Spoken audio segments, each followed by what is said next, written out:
if we wanted to control the most powerful risk factor in diabetes, we would need to understand how to regulate it, right? So then let's look at the science of this. Well, the science says that carbohydrates, food, is the most potent factor in regulating elevations in glucose at every single meal of the day. Well, most people are eating 3 to 4 plus meals every single day. And so the very first logical thing to look at is food, because what you're consuming has the most potent impact on glucose control. And glucose control has the most potent impact on your health, not only today, but in the future.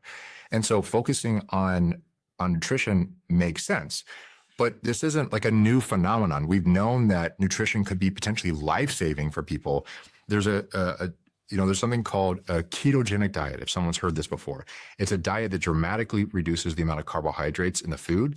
And the dramatic reduction in carbohydrates in the food was used to save lives of patients with type 1 and type 2 diabetes, since there was the first report ever known, to my knowledge, is in 1796 by a physician called John Rollo. He published a report on 2 cases of diabetes mellitus using basically a carbohydrate replete or reduced diet to resolve the disease. But we know that some of the most premier diabetologists, meaning people who study diabetes or treat people with diabetes, were utilizing these strategies for over 100 years before we then discovered in 1921 that this diet could also help neurological disorders like seizures and beyond.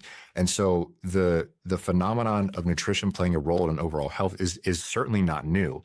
It's actually only recently that we're rediscovering century-old wisdom of what nutrition can do for overall health, due to the emergence of an explosion in science that has really drove a ton of public interest into this kind of unique dietary strategy.